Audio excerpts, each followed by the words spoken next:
மத்திய மாநில அரசுகள் வெளியிடும் மக்கள் நலத்திட்டங்கள் மற்றும் முக்கிய தகவல்களை உடனுக்குடன் தெரிந்து கொள்ள நம்ம உண்மை தகவல் சேனலை சப்ஸ்கிரைப் பண்ணிக்கோங்க. இன்று தமிழக அரசு வெளியிட்டுள்ள 8 முக்கிய அறிவிப்புகளை பற்றி தான் இந்த வீடியோவில் தெளிவாக பார்க்க போகிறோம். அதுக்கு முன்னாடி இந்த வீடியோவுக்கு மறக்காமல் ஒரு லைக் கொடுத்துக்கோங்க. சரி, வாங்க வீடியோக்குள்ளார போகலாம். முதல் அறிவிப்பு: கர்நாடகாவிடமிருந்து காவிரி நீரை பெறுவது பெரும் சவால். பேரவையில் அமைச்சர் ஆனந்த் விளக்கம். மாத வாரியாக கர்நாடகாவிலிருந்து தமிழகத்துக்கு உரிய காவிரி நீரை பெறுவது பெரும் சவாலாக உள்ளது. காவிரி விவகாரத்தில் தமிழ்நாட்டின் உரிமையை சிறிதும் விட்டு கொடுக்காமல் தொடர்ந்து தவேக அரசு நடவடிக்கை மேற்கொண்டு வருகிறது என சட்டப்பேரவையில் தமிழக நீர்வளத்துறை அமைச்சர் ஆனந்த் தெரிவித்துள்ளார். அடுத்ததாக இரண்டாவது அறிவிப்பு: இலங்கை சிறையில் உள்ள மீனவர்களை விடுவிக்க நடவடிக்கை எடுக்க வேண்டும். மத்திய அமைச்சருக்கு முதல்வர் விஜய் கடிதம்.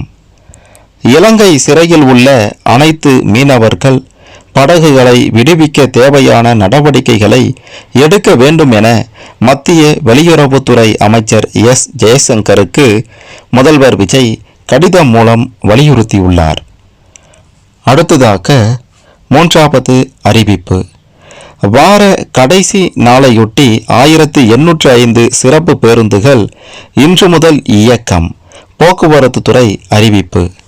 வார இறுதி நாளை ஒட்டி 1805 சிறப்பு பேருந்துகள் இன்று முதல் இயக்கப்பட உள்ளதாக போக்குவரத்து துறை அறிவித்துள்ளது.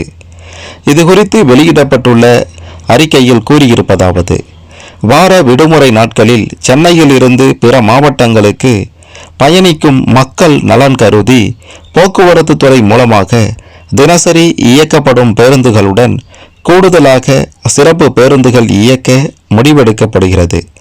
அதன்படி சென்னை கிளாம்பாக்கத்திலிருந்து திருவண்ணாமலை, திருச்சி, கும்பகோணம், மதுரை, திருநெல்வேலி, நாகர்கோவில், கன்னியாகுமரி, தூத்துக்குடி, கோயம்புத்தூர், சேலம், ஈரோடு, திருப்பூர் ஆகிய இடங்களுக்கு இன்று 430 பேருந்துகளும் நாளை 465 பேருந்துகளும் இயக்க திட்டமிடப்பட்டுள்ளது. அதேபோல் சென்னை கோயம்பேட்டிலிருந்து திருவண்ணாமலை, நாகை, வேளாங்கண்ணி, ஓசூர், பெங்களூர் ஆகிய இடங்களுக்கு இன்றைய தினம் 110 பேருந்துகளும் நாளை 110 பேருந்துகளும் இயக்கப்படும்.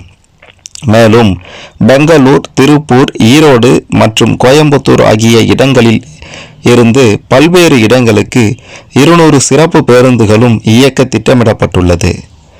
மாதவரத்திலிருந்து இன்று நாளை கள்ளக்குறிச்சி, திருவண்ணாமலை, திருச்சி, கும்பகோணம், வேலூர், ஓசூர் மற்றும் புதுச்சேரி ஆகிய இடங்களுக்கு ஒவ்வொரு நாளும் 80 சிறப்பு பேருந்துகள் இயக்க திட்டமிடப்பட்டுள்ளது.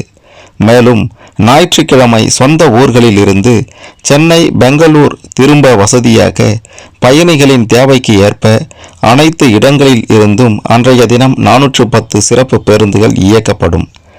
இந்த வார இறுதியில் சொந்த ஊர் செல்ல இன்றைய தினம் 8570 பயணிகளும் நாளை 3158 பயணிகளும் மற்றும் ஞாயிற்றுக்கிழமை 8953 பயணிகளும் பயணம் மேற்கொள்ள முன்பதிவு செய்துள்ளனர்.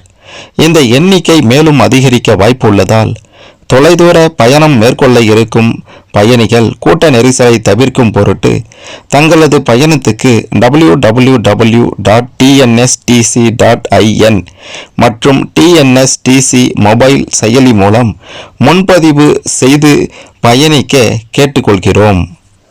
அடுத்ததாக நான்காவது அறிவிப்பு: வேளாண் பட்ஜெட் 2026-27 SC, ST விவசாயிகள் பயன்பெற அம்பேத்கர் வேளாண் உதவி திட்டம்.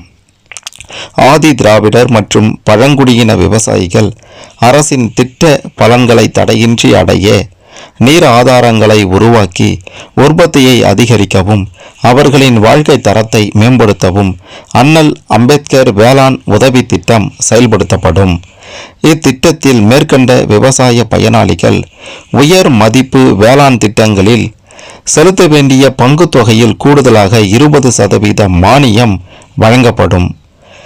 நிழல் வளைகுடில்கள், சூரிய கூடார உலர்த்திகள், மதிப்பு கூட்டும் இயந்திரங்கள், ஒருங்கிணைந்த பண்ணையம், பசுமை குடில்கள், பண்ணை இயந்திரங்கள் போன்றவற்றுக்கு 70% மானியமும், சூரிய சக்தி பம்ப் செட்டுகள் அமைக்க 80% மானியமும் வழங்கப்படும். நீர்ப்பாசன வசதி இல்லாத 300 ஆதி திராவிட பழங்குடியின விவசாயிகளின் புன்செய் நிலங்களில் நீர்ப்பாசன ஆதாரமாக ஆழ்துளை அல்லது குழாய் கிணறுகள் 100% மானியத்தில் மின் மோட்டார் அல்லது சூரிய சக்தி பம்ப் செட்டுகளுடன் அமைக்கப்படும். இத்திட்டத்துக்காக நடப்பாண்டில் ரூபாய் 56.72 கோடி ஒதுக்கப்படும் என்று தமிழக அரசு அறிவித்திருக்கின்றது. அடுத்ததாக 5வது அறிவிப்பு. நெல், கரும்பு கொள்முதல் விலை உயர்வு குறித்து விரைவில் அறிவிப்பு. வேளாண் துறை செயலர் பொ. சங்கர் தகவல். நெல் கொள்முதல் விலையை குவிண்டாலுக்கு ரூபாய் 3500, கரும்பு டன்னுக்கு ரூபாய் 4500 அதிகரிப்பது குறித்து பேச்சுவார்த்தை நடந்து வருகிறது. இது குறித்து விரைவில் அறிவிப்பு வெளியாகும் என்று தமிழக வேளாண் துறை செயலர் பொ. சங்கர் தெரிவித்தார். அடுத்ததாக 6வது அறிவிப்பு. தொகுதி மறுவரையறை தொடர்பாக விவாதிக்க முதல்வர் விஜய் தலைமையில் தமிழக எம்பிக்கள் கூட்டம். தொகுதி மறுவரையறை மசோதா குறித்து விவாதிப்பதற்கான அனைத்து கட்சிகளின் எம்பிக்கள் கலந்தாய்வு கூட்டம் முதல்வர் விஜய் தலைமையில் சென்னையில் ஆகஸ்ட் 8 அன்று நடைபெறுகிறது.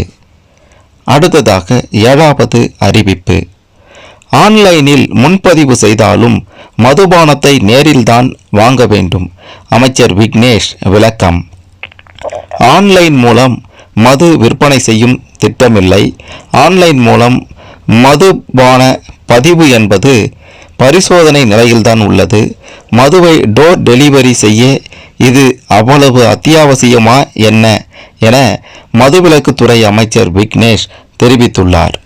இது குறித்து இன்று செய்தியாளர்களிடம் கூறுகையில், வீடு தேடி மதுபானம் வரும் என்று சொல்வது தவறு. ஆன்லைன் மூலம் மதுபான பதிவு என்பது பரிசோதனை நிலையில்தான் உள்ளது. ஆன்லைன் மூலம் மது விற்பனை செய்யும் திட்டமில்லை. மதுபானத்துக்கு முன்பதிவு மட்டுமே செய்யப்படும். மதுபானத்தை டோர் டெலிவரி செய்ய இது அவ்வளவு அத்தியாவசியமா என்ன? ஆன்லைன் முன்பதிவு என்பது சோதனை அடிப்படையில் நடக்கிறது. ஆன்லைனில் முன்பதிவு செய்தாலும் நேரில் சென்றுதான் வாங்க வேண்டும். டாஸ்மாக் கடைகளில் எந்த வகை மதுபானம் இருக்கிறது என்பதை ஆன்லைனில் பார்த்து கொள்ளலாம். ஏதாவது மதுபான ஆலைக்கு முக்கியத்துவம் கொடுக்கிறார்களா என்பதை அறிந்து கொள்ள முடியும். இவை முழுவதும் வெளிப்படை தன்மையுடன் இருக்கும்.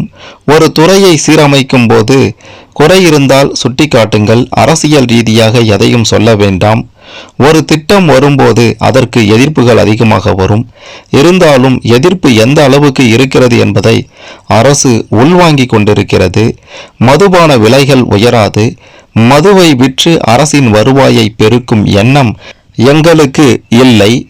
மது பாட்டிலுக்கு கூடுதலாக ரூபாய் 10 பெறுவதை தடுப்பதற்கு இது நல்ல தீர்வு.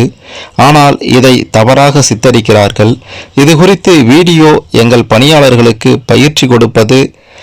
ஆனால் அதை ஏதோ ஒரு வழியில் பரப்பிவிட்டனர். இந்த துறையில் நடந்த ஊழல்களை கண்டறிந்து சரி செய்தாலே அரசுக்கான வருவாய் அதிகரிக்கும். மக்களுக்கு இடையூறாக இருக்கும் டாஸ்மாக் கடைகள் இடம் மாற்றம் செய்ய நடவடிக்கை எடுக்கப்படும். பாட்டிலுக்கு ரூபாய் 10 பிரச்சனை பல ஆண்டுகளாக இருக்கிறது. இதை சரி செய்ய முந்தைய ஆட்சி காலத்தில் யாரும் முன்வரவில்லை என்று அவர் தெரிவித்துள்ளார். அடுத்து கடைசியாக 8வது அறிவிப்பு. 500 புதிய பால் பண்ணைகள். தமிழகத்தில் பால் உற்பத்தியை அதிகரித்து கால்நடை வளர்ப்போர் வருமானத்தை உயர்த்தும் நோக்கில் 2026-27 ஆண்டில் 500 புதிய பால் பண்ணைகள் அமைக்கப்பட உள்ளதாக அரசு அறிவித்துள்ளது. இந்த திட்டத்தின் மூலம் நவீன வசதிகளுடன் கூடிய பால் பண்ணைகள் உருவாக்கப்பட்டு தரமான பால் உற்பத்தி அதிகரிக்க நடவடிக்கை எடுக்கப்படும். கால்நடைகளின் பராமரிப்பு, தீவன வசதிகள் மற்றும் அறிவியல் முறையிலான வளர்ப்பு நடைமுறைகள் ஊக்குவிக்கப்படுவதுடன் கிராமப்புறங்களில் சுய தொழில் வாய்ப்புகளும் உருவாக்கப்படும். இந்த திட்டம் மூலம் பால் உற்பத்தி திறன் உயர்வதுடன் கால்நடை வளர்ப்போர் நிலையான வருமானம் பெறவும் தமிழ்நாட்டில் பால் வளத்துறை மேலும் வலுப்பெறவும் வழிவகுக்கும் என அரசின் பட்ஜெட்டில் தெரிவிக்கப்பட்டுள்ளது. இன்று தமிழக அரசு வெளியிட்டிருக்கக்கூடிய இந்த 8 முக்கிய அறிவிப்புகளை பற்றி நீங்கள் என்ன நினைக்கிறீங்க? உங்களுடைய கருத்துக்களை மறக்காம கமெண்ட்ல பதிவு செய்யுங்க. மறக்காம இந்த வீடியோவை லைக் பண்ணிக்கோங்க, ஷேர் பண்ணிக்கோங்க. இந்த அறிவிப்புகளை பற்றி பலரும் தெரிந்து கொள்ள இந்த பதிவு நிச்சயம் உதவும்.